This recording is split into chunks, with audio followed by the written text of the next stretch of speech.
दोस्तों आज के इस वीडियो के माध्यम से हम जी कॉइल हॉट प्लेट का कनेक्शन करना सीखने वाले हैं। दोस्तों वैसे तो यूट्यूब पे आपको बहुत सारे वीडियो मिल जाएगा जिसमें हॉट प्लेट का कनेक्शन बताया गया है, लेकिन उनमें से एक भी वीडियो में ये नहीं बताया गया है कि किस प्रकार से जो हमारा हॉट प्लेट है उसके टेम्परेचर को कंट्रोल किया जाता है। तो चलिए दोस्तों आज के इस वीडियो के माध्यम से हम इस हॉट प्लेट का कनेक्शन करना सीख लेते हैं और साथ ही साथ में हम ये भी समझ लेते हैं कि जो हमारा हॉट प्लेट है इसके टेम्परेचर को किस प्रकार से कंट्रोल किया जाता है।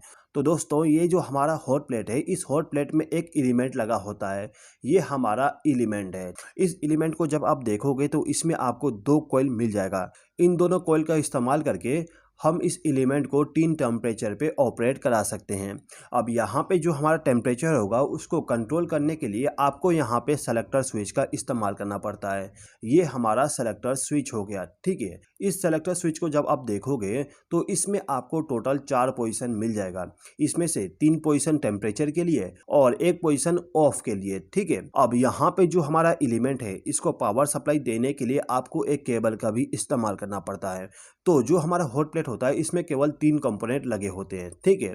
अब चलिए यहाँ पे हम कनेक्शन करना भी सीख लेते हैं। देखिए कनेक्शन करने के लिए आपको क्या करना होता है, ये जो हमारा सेलेक्टर स्विच है, सेलेक्टर स्विच में जो 2 टर्मिनल है, इन दोनों टर्मिनल पे आपको इनपुट पावर सप्लाई देना पड़ता है और इन तीनों टर्मिनल से आपको आउटपुट पावर सप्लाई मिल जाता है, ठीक है। तो इनपुट पावर सप्लाई आपको इस साइड देना है, तो आपको क्या करना होगा, जो आपका केबल है, केबल में जिस वायर में आपको फेज सप्लाई मिलेगा उसको ले जाके एक टर्मिनल के साथ कनेक्ट कर दीजिए। उसके बाद जो दूसरा वायर है जिसमें हमें न्यूट्रल पावर सप्लाई मिलेगा, उस वायर को ले जाके जो हमारा दूसरा टर्मिनल है उसके साथ कनेक्ट कर देना है।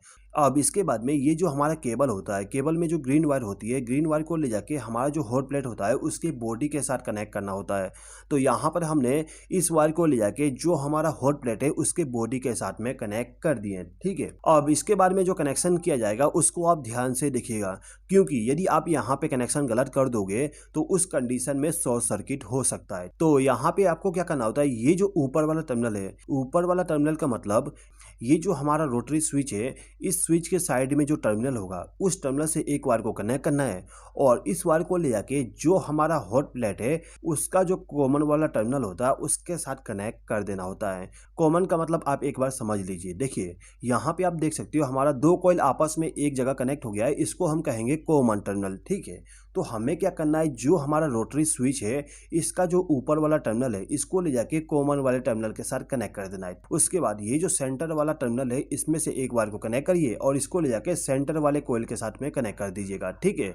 उसके बाद जो लास्ट वाला टर्मिनल है इसको ले जाके दूसरे वाले कॉइल के साथ में कनेक्ट कर देना है। तो कुछ इस प्रकार से आपको कनेक्शन करना होता है। यहाँ पे जो कनेक्शन किया गया है उसको आपको सेम टू सेम करना होता है। यदि आप यहाँ पे कनेक्शन गलत कर दोगे तो उस कंडीशन में आपका जो सेलेक्टर स्विच है वहाँ पे एक शॉर्ट सर्किट हो जाएगा। अब चलिए दोस्तों यहाँ पे हम ये समझ लेते हैं कि किस प्रकार से हम इस हॉट प्लेट के टेम्परेचर को कंट्रोल करते हैं।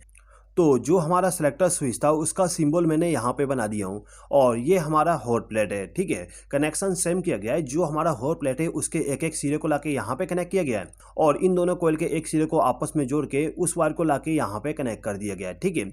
यहाँ पे जो हमारा इनपुट टर्मिनल होता है उसमें केवल 2 टर्मिनल होता है, लेकिन इंटरनली एक और टर्मिनल होता है। ये दोनों टर्मिनल आपस में शॉर्ट होते हैं, ठीक है। तो आपको यहाँ पे केवल फेज सप्लाई और यहाँ पे न्यूट्रल सप्लाई देना होता है। अभी के कंडीशन में जो हमारा सेलेक्टर स्विच है वो 0 पोजीशन पे सेलेक्ट है। इस कंडीशन में आप देख सकते हो जो हमारा स्विच है वो ओपन कंडीशन में है, यानी कि किसी भी कॉइल में पावर सप्लाई नहीं जा रहा। इस कंडीशन में जो हमारा हॉट प्लेट होता है वो ऑफ कंडीशन में होगा, ठीक है। अब यहाँ पे जो हमारा सेलेक्टर स्विच है इसके पोजीशन को हम चेंज करते हैं। यहाँ पर हमने 1 नंबर पोजीशन पे कर दिए। इस कंडीशन में आप देख सकते हो जो हमारा फेज सप्लाई वो यहाँ से जा रहा है और यहाँ से होते हुए दूसरे कॉइल में आ रहा है और यहाँ से इसको न्यूट्रल सप्लाई मिल जा रहा है। ये दोनों टर्मिनल आपस में कनेक्ट नहीं है। अभी के कंडीशन में फेज सप्लाई यहाँ से जा रहा है और न्यूट्रल सप्लाई यहाँ से जा रहा है, यानी कि दोनों कॉइल हमारे सीरीज में कनेक्ट हो गए। यदि यहाँ पे दोनों कॉइल सीरीज में कनेक्ट हो जाता है तो उस कंडीशन में रेजिस्टेंस बढ़ जाता है और यहाँ पे यदि रेजिस्टेंस बढ़ जाता है तो उस कंडीशन में जो टेम्परेचर होगा वो लो होगा, यानी कि कम टेम्परेचर होगा, ठीक है। अब यहाँ पे जो हमारा सेलेक्टर स्विच है इसके पोजीशन को हम चेंज करते हैं। यहाँ पर हमने 2 नंबर पोजीशन सेलेक्ट कर दिए। 2 नंबर पोजीशन सेलेक्ट करने पे यहाँ पे जो हमारा फेस वाला टर्मिनल है वो कनेक्ट हो जाएगा। ये जो हमारा 2 नंबर का कॉइल है इसका टर्मिनल कनेक्ट नहीं होता है। उसके बाद यहाँ पे जो न्यूट्रल वाला है ये कनेक्ट हो जाएगा। इसका मतलब ये है कि जो हमारा फेस सप्लाई वो यहाँ से जाएगा और यहाँ से रिटर्न होते हुए आ जाएगा, यानी कि जो हमारा कॉइल नंबर 1 है वो केवल ऑपरेट होगा। तो इस कंडीशन में जो हमारा हॉट प्लेट होता है वो मीडियम टेम्परेचर को जनरेट करता है। ठीक है, अब यहाँ पे जो हमारा सेलेक्टर स्विच है इसके 3 नंबर पोजीशन को हम सेलेक्ट करते हैं, तो इस कंडीशन में ये दोनों टर्मिनल आपस में कनेक्ट हो जाएगा और यहाँ से हमारा फेस सप्लाई कनेक्ट हो जाएगा, यानी कि दोनों कॉइल हमारे पैरेलल में कनेक्ट हो गए और यहाँ से हमारा न्यूट्रल सप्लाई इनको मिल जा रहा है। इसका मतलब ये है कि जो हमारा हॉट प्लेट है वो हाई टेम्परेचर को प्रोड्यूस करेगा। तो दोस्तों आपको केवल यहाँ पे ये समझना होता है कि जो हमारा हॉट प्लेट है उसमें जो 2 कॉइल होते हैं, यदि उन दोनों कॉइल को हम सीरीज में कनेक्ट कर देते हैं तो उस कंडीशन में लो टेम्परेचर जनरेट होगा।